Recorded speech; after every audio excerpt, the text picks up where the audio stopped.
Let me tell you how fast a nosy neighbor can turn your whole world upside down, and how sometimes the universe throws karma like a boomerang you never see coming.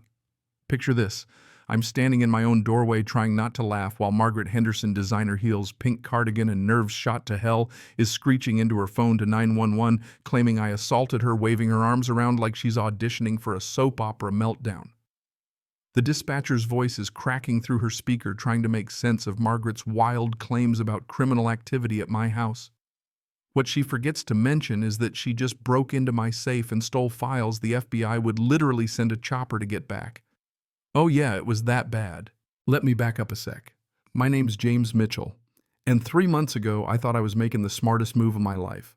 I bought a ranch out by Willow Creek, figuring small town quiet life, maybe a few nosy folks, but nothing I couldn't handle, right? The place technically sat at the very edge of the HOA line, but in their minds that meant I was fair game.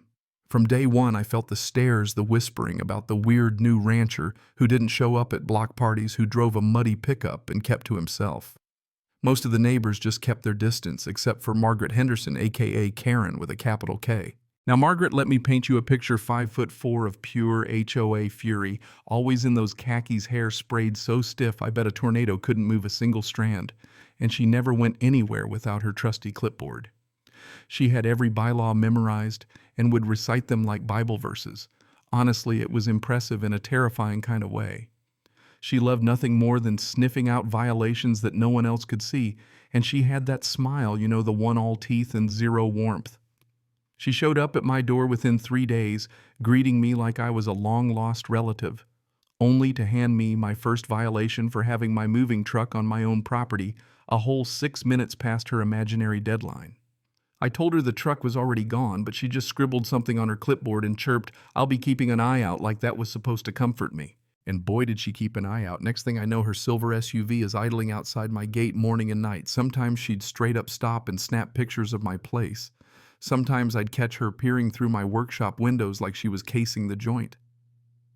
When I called her out on it, she just sniffed and said she was inspecting for fence violations. Sure, Karen. But it didn't stop there. She started showing up wherever I went.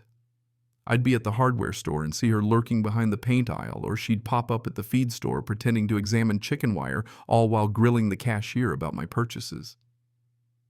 Even the barista at the local coffee shop mentioned she'd been in, asking if I ever bought anything suspicious. Now I had to keep my head down. See, my job isn't just rancher. I was undercover for the FBI, but nobody was supposed to know that, not even the folks I lived near. Margaret, though, made it her mission to catch me. I started getting violation letters every week for the dumbest things: mailbox 2, tall door color, not on the approved pallet. Even my tire tracks were apparently a landscaping hazard. You know what I mean? She was relentless, and to be honest, part of me almost admired the sheer energy she put into making my life hell. But everything blew up the afternoon I came back from a meeting with my handler. I pulled up, and right away I could tell something was off. The gate, which I always lock, was open just a crack, and there were fresh footprints in the dust. My workshop door looked like someone tried to force it, and sure enough, the false panel I'd built to hide my safe was pried wide open.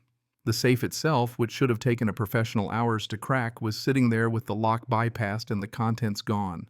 My heart dropped. Inside were 3 flash drives with surveillance footage records linking local business owners to a crime syndicate, 18 months of work gathering photos, audio documents, everything the FBI needed to take down an operation smuggling weapons and drugs through the region. Lucky for me, I had a security camera hidden in the workshop. When I checked the footage, I almost choked. There was Margaret herself, bolt cutters in hand, spending 20 minutes rifling through my stuff before discovering the safe. She pulled out this weird little electronic device. I don't know where she got it, but she knew exactly what she was doing. I watched her face go from triumphant to downright freaked as she found the FBI stamps and classified markings.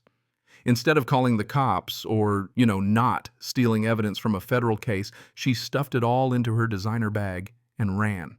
Which brings us back to her little performance on my porch, screaming at the 911 dispatcher, telling them I attacked her while I'm standing there arms crossed, watching her dig herself a hole so deep I half expected her to reach China.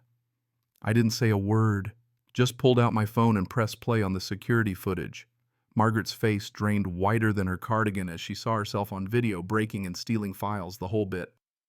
She tried to keep up the act, but the dispatcher was clearly getting suspicious, especially as I stood there completely uninjured, just looking bored.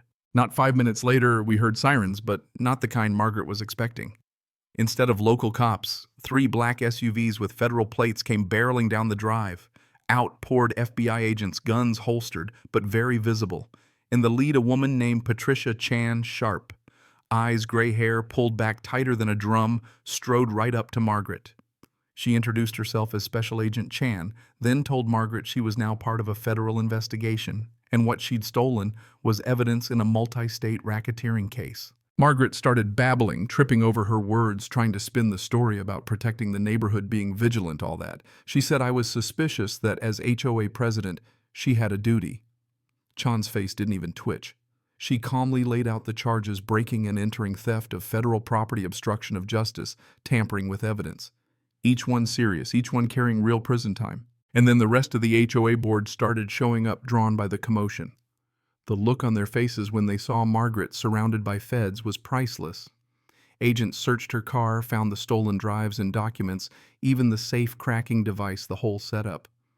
Word spread like wildfire. Suddenly, the whole neighborhood knew the mysterious rancher was an undercover FBI asset, not some outlaw. All those weird hours and secrecy, not criminal, just someone trying to keep everyone safe, risking his own neck to do it. But Margaret, in her zeal to run the neighborhood, had blown my cover and put years of work at risk. The crime syndicate we were after.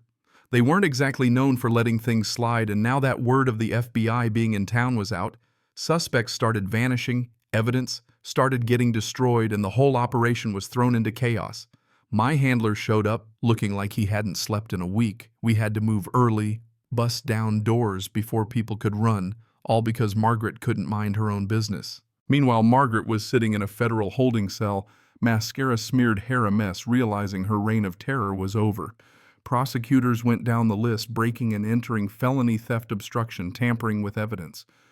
Her lawyer looked like he wanted to crawl under the table as they read off the sentencing guidelines. Each charge was years in prison, and they had video paper trails, even her own HOA board's complaints. The next day, the HOA board voted her out just like that. No parade, no ceremony, just, "You're done, Margaret." By the end of the week, the news trucks were out front, plastering her mug across every screen with headlines like, "HOA President Steals from FBI." Her real estate business tanked, her country club revoked her membership, and even the local garden club kicked her out. Her whole life built on controlling others just vanished. And as the case against the syndicate unfolded, it became clear how close we'd been to taking the whole network down. Margaret's break-in gave a handful of suspects the time to flee, some evidence was lost, and the feds were left patching holes. Her lawyer argued she was just overzealous trying to protect her community.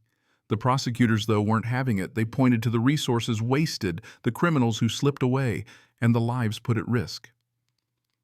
When it was finally time for sentencing, Margaret stood before the judge with shaking hands, no sign of that old confidence, listening, as the judge called out the irony of someone obsessed with rules who broke so many real laws. 5 years in federal prison, 3 years supervised release, $250,000 in fines and restitution. The look on her face, it wasn't anger, just total disbelief. And as she was led away, the whole town was buzzing. Some people said she deserved it, some said the feds overreacted. But one thing was certain: nobody looked at HOA presidents the same way again. Funny how the line between concerned citizen and criminal can vanish with the click of a safe, huh? So what do you think? Was justice served, or did things go too far? Drop your thoughts below. Let's hear where you stand on HOA's neighborhood power trips, and whether karma finally got it right this time.